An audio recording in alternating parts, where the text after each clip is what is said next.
Hi everyone, top of the morning here, internet's busiest music nerd.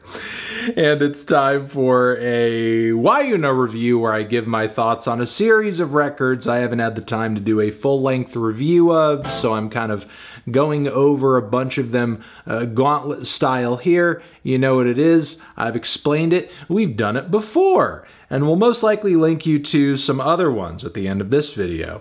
So without any further ado, ba-bam! Relatively happy to see Angus bring the Liar sound back into something more focused after the lineup fracture that coincided with TFCF. But ultimately, I'm not really finding the direction of this new record to be all that gripping. It just kind of feels like a combination of extreme Radiohead worship and what feels like the big budget soundtrack of a very popular sci-fi Netflix series. Maybe I'll be more into the next one. Man, I feel kind of bad for Men I Trust and a lot of artists out there because of the lack of the ability to tour over the past, year plus. I feel like this is a very concerning and tragic title. But still, I did go into this project hoping to enjoy their music a bit more, considering how popular Uncle Jazz was. Even though that record's appeal eluded me a little bit, this album I saw lengthwise as being a bit more approachable. But ultimately, I found a lot of the characteristics of this LP to still maybe be too breezy for me. That being said, it is a very sweet, light, feel-good, euphoric kind of experience with some subtle jazz and dance influences cropping up here and there. No hate, it's just not a record I have very strong feelings on.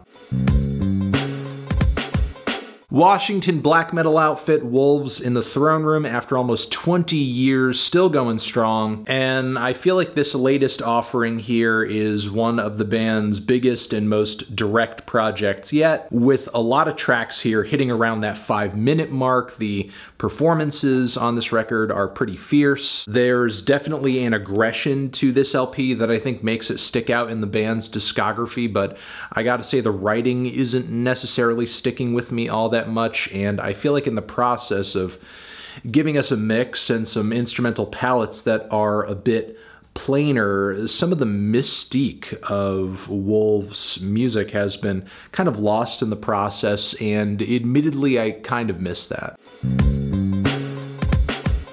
Check out this record if you want to hear some classic dub. Not necessarily like, super original or a new approach or anything like that, but it's done incredibly freaking well. It's just got a great classic sound to it, and I'm loving the production. Grooves are endless. It's just endless vibes, endless vibes. Give it a listen. We have a surprise and relatively short new release from Ty over here, which I guess has dropped in sort of celebration of his new studio setup and everything, and as a result, especially the guitar tones on this record are sounding pretty thick and heavy, very gnarly. The vocal layering too on this record is pretty colorful. I mean, production-wise, this thing is kind of a treat for Ty. Definitely lots of character, lots of texture, but not exactly in that lo-fi pocket that we often know him to hang in. But with that being said, I'm not really crazy about the crop of songs here, but still what he is effectively teasing with on this project, I hope it does mark a new chapter in his career where we hear a sort of exciting new strain of sounds from Ty on his latest records going forward. This new Durand Jones LP is one I was looking forward to, especially given I came to their last record a little late, and that had some really amazing classic soul vibes to it, and I could understand after breaking through with that project you might want to change things up a little bit, and this LP does that with more dance grooves, more disco grooves, and generally I love that genre just as much. I'm kind of cool with the stylistic change, but they really kind of switched up the vocals on this one, and the vocal performances across this LP are noticeably weaker than they were on the last record, and I don't know. I don't think it's a great outcome. Sturgill Simpson hits us with another release where he's kind of veering left again, hitting us with a surprise change of pace this time around. We're getting a bit narrative. We're delving slightly into outlaw country. Willie Nelson appears on a track too.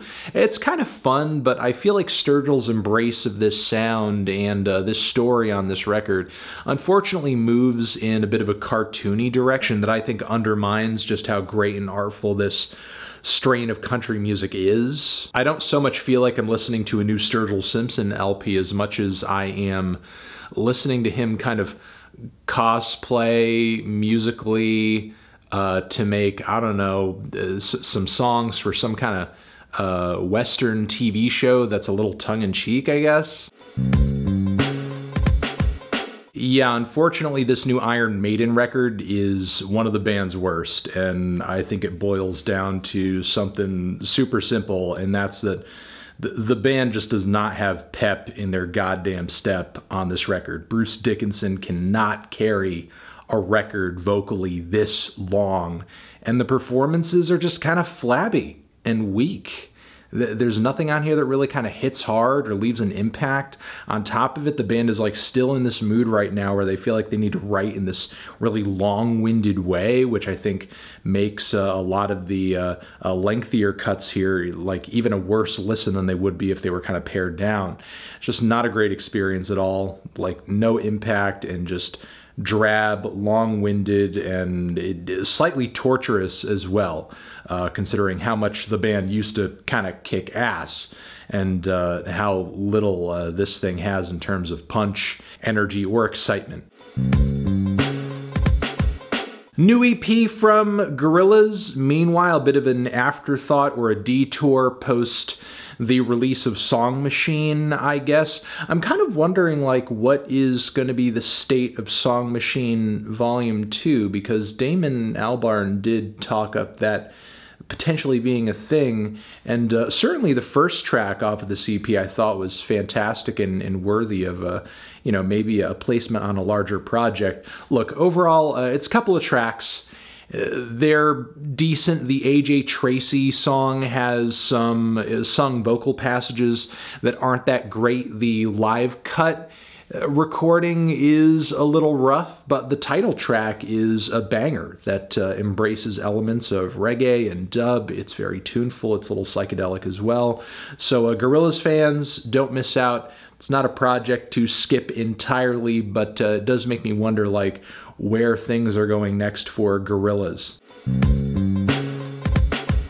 New record from Descendants, and it's not too bad. Some classic hardcore with skate undertones, pretty much what you'd expect. It doesn't really stick with me like their classic stuff does, but I will say this thing in terms of like energy, performance, and raw bite, it is a better listen and experience than their comeback record in 2016. The band sounds like they really kind of got things together, you know, a lot better on this one, and are sounding really fierce as a result of it. Willow Smith goes rock and pop punk on this new LP, and I'm not going to beat around the bush. Like, the songwriting is rough, the vocal performances are rough, and the production's rough.